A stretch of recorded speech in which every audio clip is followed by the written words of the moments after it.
Serial killers don't binge watch How to Get Away with Murder before they go on a killing spree. Some delve into the very act of killing to flex how powerful or not their intelligence is, while the others see it as a game of cat and mouse where two questions linger. Will the police be able to catch them, or will they not? Hello, and welcome back.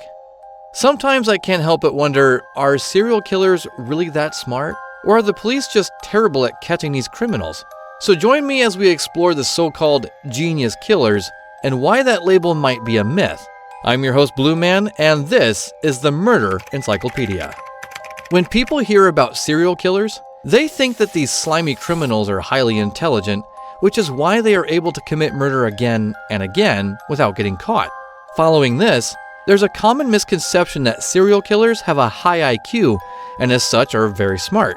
I mean, for someone to have killed and gotten away with 10, 20, 30 murders, that person must be carrying a one big brain in that head of theirs. Well, I disagree. For one, people always talk about how high IQ some of these killers are. To start with, IQ is not even a reasonable measure of intelligence. I can't even begin to get into why, just watch this video after you're done with mine. But for now, we'll use the words of psychologist Wayne Wheaton. IQ tests are valid measures of the kind of intelligence necessary to do well in academic work. But if the purpose is to access intelligence in a broader sense, the validity of IQ tests is questionable. That being said, I'm going to mention the IQs of a bunch of serial killers for the rest of this video. Just know that I'm using it as shorthand for everyone's general approximation of intelligence, okay? Okay. First, let's dispel the myth that serial killers have high IQs. There are several of them with low IQs, and that didn't exactly affect their killing abilities. Let me show you. This is Gary Ridgway, one of America's deadliest serial killers convicted of over 48 murders, although he boasted of killing over 80 women in the span of 20 years.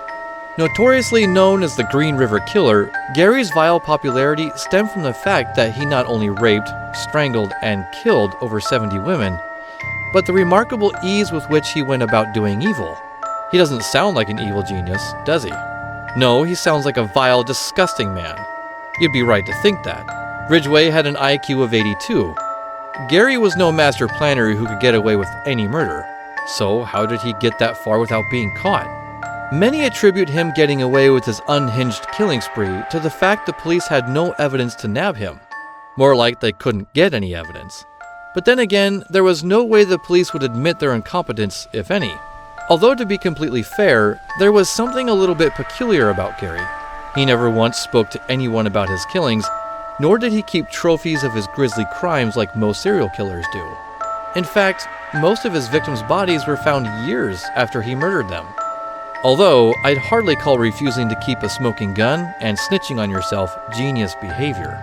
Then there's also the fact that the police did suspect him more than once for some of the murders, but decided the best way to prove his guilt was to subject him to a polygraph test. The notoriously unreliable, absolutely beatable polygraph test. Yeah, Gary passed the test and came out looking innocent. He later confessed he was able to beat the polygraph by relaxing and staying calm. Gary is not the only serial killer with a low IQ, nor does he possess the lowest. Let me introduce to you to Otis Toole, the man with an even more despairing IQ of 75. Otis's rap sheet with 7 murders might not be as long as Gary's, but it is significant enough owing to the fact that he committed his first murder when he was just 14 years old. Despite his supposed mental handicapness, young Otis was not suspected nor even convicted for the murder. In fact, authorities never realized he committed such an act until he confessed way later.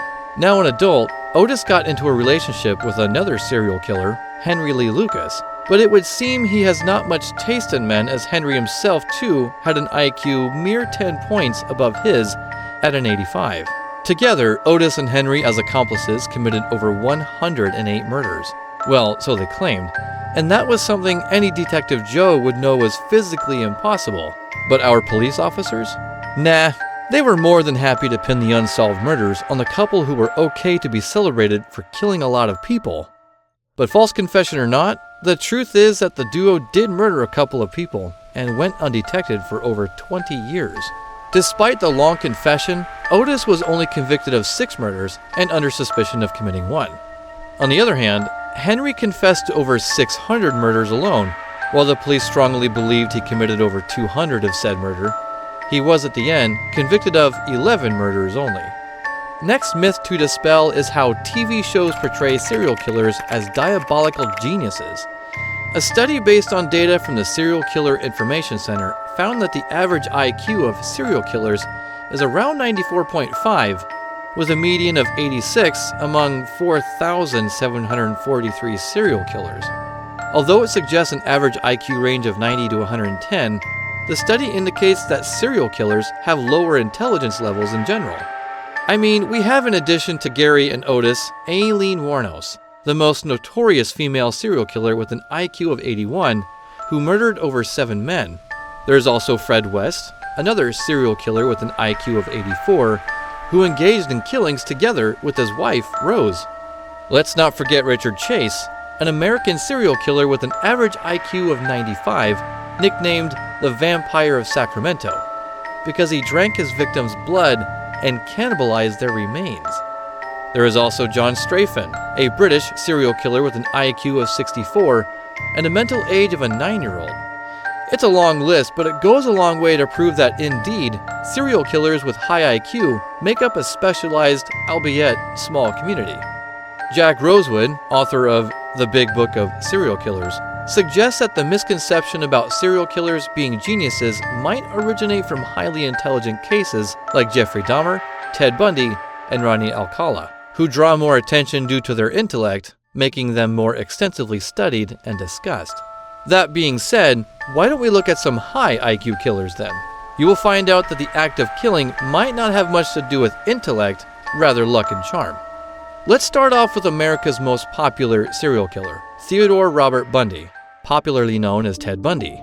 Considering his long list of well-thought-out crimes, Bundy's evasion from the authorities was not unsurprising. Neither was his IQ of 136 that baffling. I mean, anyone with an IQ between 130 to 144 is considered moderately gifted. Bundy's MO was simple. Typically, he would lure unsuspecting women to come to his aid, after which he would kidnap, physically and sexually assault them, and then kill them. Bundy was not above necrophilia, an act he wouldn't stop at until his victim was so badly decomposed, making it impossible. Unlike Gary, Bundy kept mementos of his victims, sometimes mugshot photos of them, and not even that led the authorities to capturing him. So what was it about Ted Bundy that made him evade the authorities for such a long time? While his extreme charm and his ability to manipulate could be attributed to his intelligence, that was not at all. Bundy had this amazing ability to blend in, which according to Daryl Turner, the FBI forensic psychologist on Bundy's case, is what makes a successful serial killer. The event leading to Ted Bundy's capture had nothing to do with his fairly good IQ. If anything, it was stupid. He was driving at high speed with his lights off like a genius, and the police pulled him over. Said car was searched, and hair samples from his former victims were matched. Somehow, Bundy moved from committing a simple misdemeanor to being a prime suspect. His fame as a calm, collected, intelligent killer stems from the way he carried himself during the court trial that nevertheless ended with his guilt. But not every highly intelligent person is as calm and collected as Ted Bundy. Let me introduce to you Brian Dugan, the man with an IQ of over 140 and a total maniac in his own rights. According to Dugan's family, his birth in 1956 was traumatic, as he started to emerge before the attending physician arrived. Allegedly, in an attempt to delay the birth, a nurse and an intern pushed Brian's head back inside his mother and strapped her legs together. It is said that this event caused Dugan brain damage, although this assertion was never medically proven. At 8 years old, Dugan showed classical symptoms of psychopathy, which his child specialist at the time didn't understand. That same year, together with his younger brother, he burned down their garage. At 13 years old, he poured gasoline on a cat and lit it on fire. At just 16 years, he was arrested on a burglary charge and was later convicted on charges of arson, battery, and other burglaries. It would seem, in Dugan's case, psychopathy overpowered his powerful IQ of more than 140 because he didn't stop there. At 16, he attempted to molest his younger brother, Stephen. 2 years later, He attempted to abduct a 10-year-old girl, but the charges against him were dropped. A year later, he threatened to kill his older sister and chop up her son, and he went on to vandalize her car. Needless to say, Dugan had a very insane beginning, and the murders he committed later in his 20s were just as insane. Dugan murdered over 3 women and sexually assaulted even more. As a testament to the police's inability to catch the serial killer in time, 2 men were convicted for one of the murders he committed. Dugan's eventual arrest came down to the fact that he, like the genius he was, kept driving the same car he had used to abduct his victims. An eyewitness described some peculiar details about the car, and a police officer remembered pulling Dugan over in a vehicle of the same description, thus leading to his arrest. So you gotta ask, are serial killers really that smart? Or do the police just keep dropping the ball on these cases? And if Ted Bundy was really that smart, would so many women have escaped from his perilous grasp? Speaking of, you should click the link on the screen and check out my video about the exceptional women who eluded Ted Bundy. If you enjoyed watching, please like, share, and don't forget to hit the subscribe button for more content, because there's a lot more where this came from, here at the Murder Encyclopedia.